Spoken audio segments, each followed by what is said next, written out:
Olá pessoal, tudo bem? Esse é o nosso segundo vídeo onde nós estamos aprendendo o que é a igreja.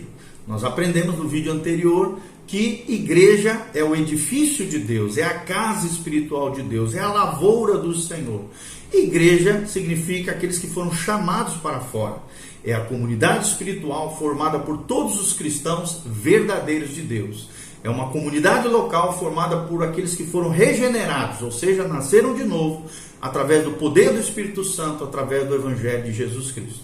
E nós falamos um pouquinho sobre as características da igreja. Eu te convido a assistir o nosso vídeo número 1. Mas, na continuidade, nesse segundo vídeo, nós queremos ensinar para você por que a igreja é necessária. Por que a igreja é necessária? Em primeiro lugar, porque ela foi criada pelo próprio Deus. Primeiro, Deus criou a família. Lá no Gênesis foi criada a primeira instituição de Deus, que foi a família. A Bíblia diz: deixará o homem, seu pai e sua mãe, se unirá à sua mulher e serão os dois uma só carne. A primeira instituição de Deus foi a família.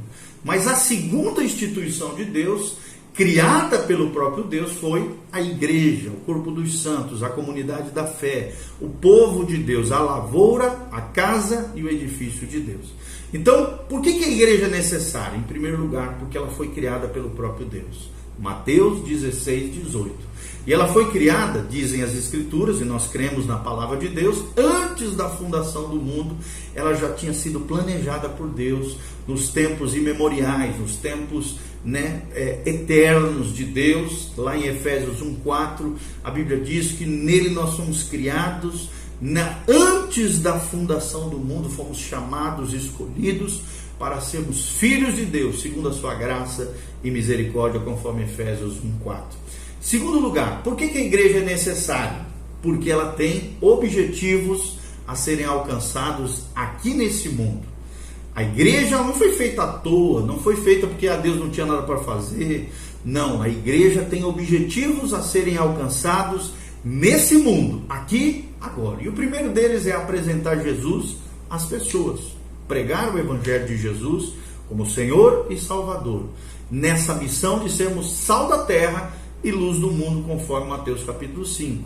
Você e eu, nós, igreja do Senhor Jesus, os verdadeiros cristãos, os verdadeiros santos, separados, consagrados ao Senhor, temos como missão sermos sal da terra e luz do mundo, brilharmos para a glória de Deus.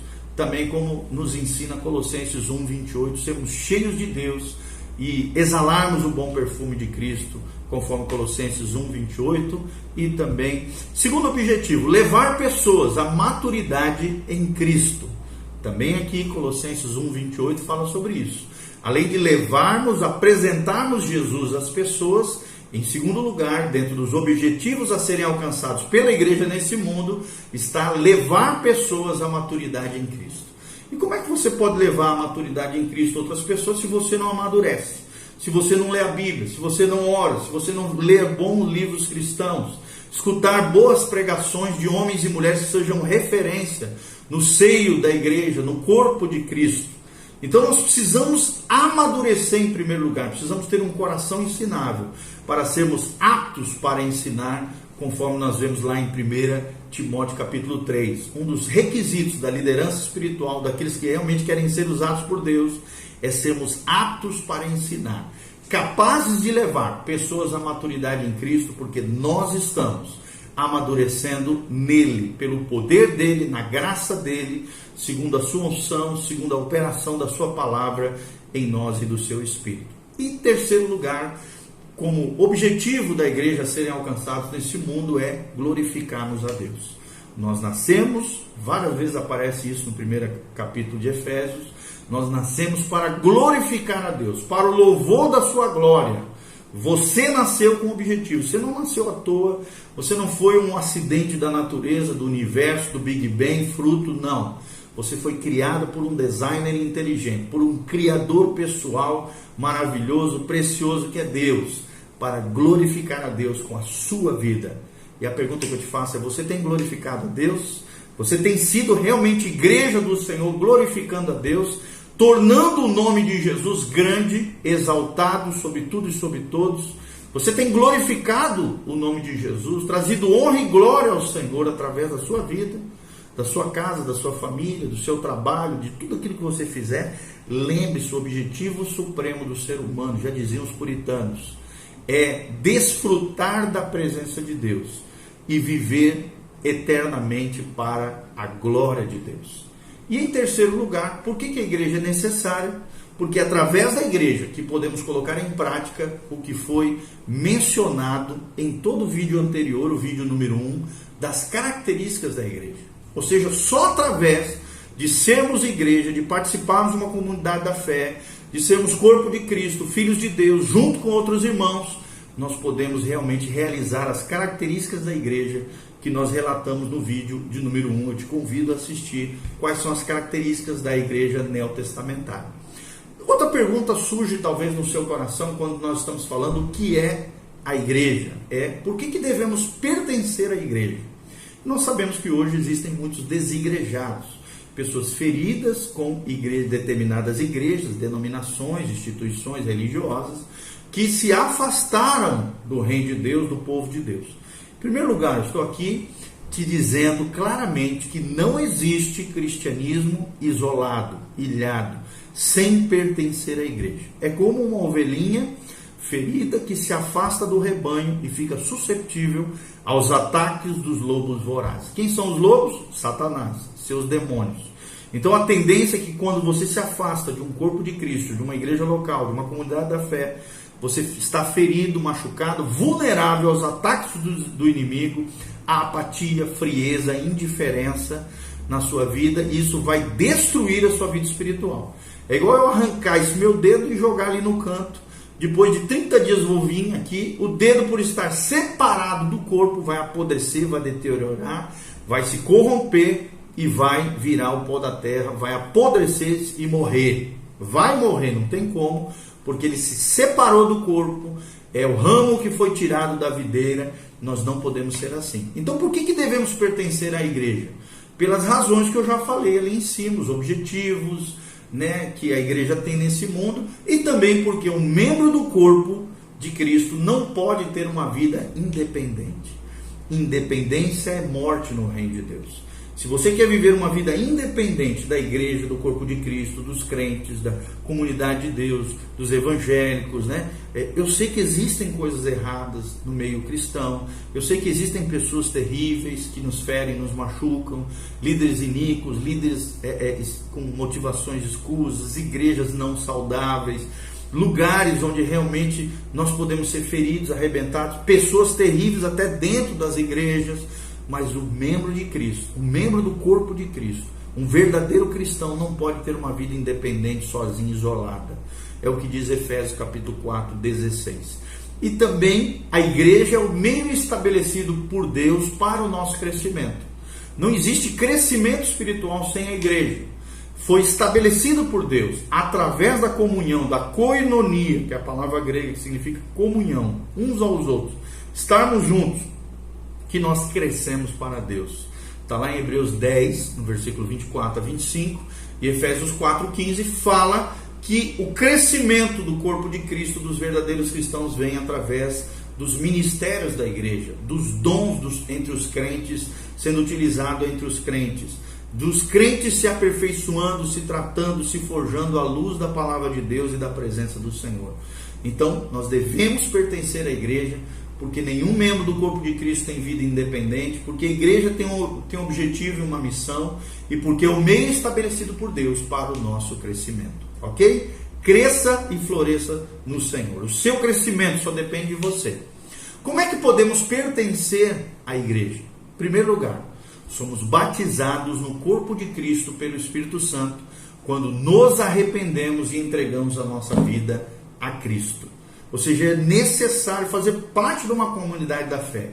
E dentro daquela comunidade, daquele corpo de Cristo, daquela igreja local, nós firmarmos uma aliança com os nossos irmãos através do batismo. O batismo é um ritual, é um cerimonial, mas que tem uma realidade espiritual. É uma vida espiritual, é um pacto, é uma aliança com a igreja local, com o corpo de Cristo, com a igreja do Senhor. E nós precisamos fazer isso conforme nos ensina Paulo em 1 Coríntios 12, 13. E Romanos também, capítulo 6, nos ensina sobre esse assunto da importância do batismo. Também Atos 2:41 e 1 João 5:12 fala que é necessário que tenhamos convicção da salvação pela fé em Cristo. E a fé vem pelo ouvir, e ouvir a palavra de Deus. Então é necessário termos essa convicção da salvação pela fé em Cristo, que recebemos através de ouvirmos a palavra de Deus. Como é que você vai crescer? Como é que você vai forjar uma fé genuína, bíblica, sem participar de uma comunidade da fé, receber de outros irmãos, beber da fonte espiritual, através daqueles que Deus usa para nos edificar a nossa fé? Então é necessário que tenhamos convicção da salvação pela fé em Cristo Jesus. Em terceiro lugar, através do batismo, como eu já falei, nos identificamos com Cristo, com o seu corpo e com a igreja local. Ou seja, é uma identificação tripla. Com Jesus, o nosso Senhor e Salvador, com o corpo de Cristo, ou seja, a igreja mística formada por todos os crentes, por todas as eras, todo o corpo de Cristo lavado pelo sangue de Jesus, os verdadeiros cristãos, os verdadeiros filhos de Deus, e com, terceiro lugar aqui, com a igreja local, com a comunidade que eu faço parte, que eu estou inserido. O batismo, irmão, não é opção, é a ordem de Jesus. Por isso, conserte a tua casa, a tua vida, o que tiver que consertar na sua vida, mas é uma ordem de Jesus sermos batizados. Em Mateus 28:18-20 fala sobre isso. O batismo também simboliza o fim de um ciclo pecaminoso, de uma vida iníqua, e o início de uma nova vida consagrada, santificada ao Senhor.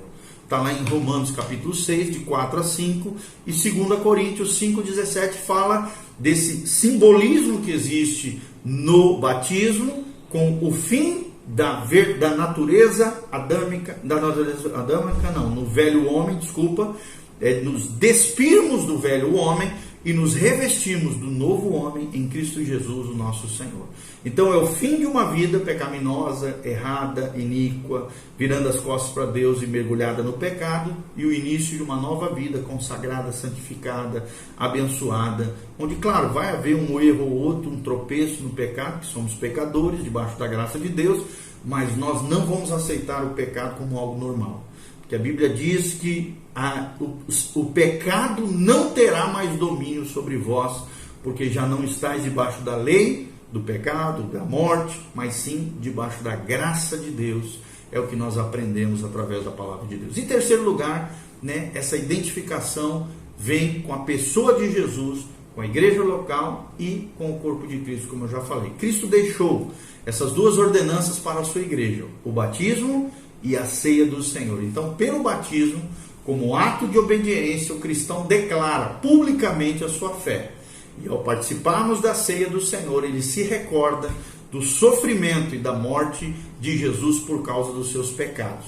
Bem como declara que, diante da ceia do Senhor, que ele está em comunhão com ele, com a sua igreja local, e anuncia, traz a memória e declara que ele está aguardando a segunda vinda de Jesus. É interessante que a ceia são 4 olhares. Você olha para trás, aquilo que Jesus fez por você na cruz do Calvário. Você olha para frente, para o futuro. Jesus está voltando para nos arrebatar ou nos ressuscitar se estivermos mortos. Subiremos com ele em glória e cearemos e participaremos das bodas do Cordeiro junto com ele. O terceiro olhar é um olhar para dentro de si. Quando a Bíblia diz, examine-se o homem a si mesmo e assim coma do pão e beba do cálice. Precisa de uma autoanálise, analisar a minha vida, o meu coração diante do Senhor, diante dos homens. Olhar para trás, a cruz de Cristo, olhar para frente, Jesus está voltando, olhar para dentro de si, uma autoanálise, uma autocrítica, como é que está a minha vida espiritual diante de Deus. E o quarto olhar é olhar para o lado, olhar para o meu irmão, para os meus irmãos em Cristo, para a minha comunidade local, para a minha igreja. Faço parte da família de Deus, não estou sozinho, faço parte de algo muito maior do que eu mesmo, que é o corpo de Cristo, a família de Deus. Então, conclusão de tudo isso, pelas razões expostas que nós demos através desses 2 vídeos, não deixe de participar ativamente na vida da igreja, numa comunidade local. Lembre-se disso, é mandamento do Senhor. Leia lá Hebreus 10:25. A Bíblia fala que nós não devemos deixar de congregar como alguns assim o fazem, mas temos que nos congregar, temos que participar de uma igreja local. E então, se você não está legal numa igreja, sadio ali naquele ambiente, procure uma outra igreja, que nós temos tantas opções, tantas denominações, tantas comunidades, e várias delas são com certeza sadias, abençoadas e abençoadoras. Não se isole, não fique sozinho. Busque a família de Deus e seja um verdadeiro cristão, cheio de fé, de vigor no Senhor. Amém? Deixe seus comentários, faça suas perguntas, se você assim quiser. Siga-nos no Instagram, @PRGio, PRGIO, e também compartilhe esse vídeo com outras pessoas, dê um joinha, dá um like e nos siga nas redes sociais. Que Deus te abençoe, que a graça e a paz de Jesus venha sobre você, você que faz parte, ou ainda não, mas vai fazer, da Igreja do Senhor Jesus. Amém? Um beijo, pastor Giovanni, que Deus abençoe, que o amor de Deus, que excede todo entendimento, venha sobre a tua vida e a paz de Cristo reine no seu coração. Amém.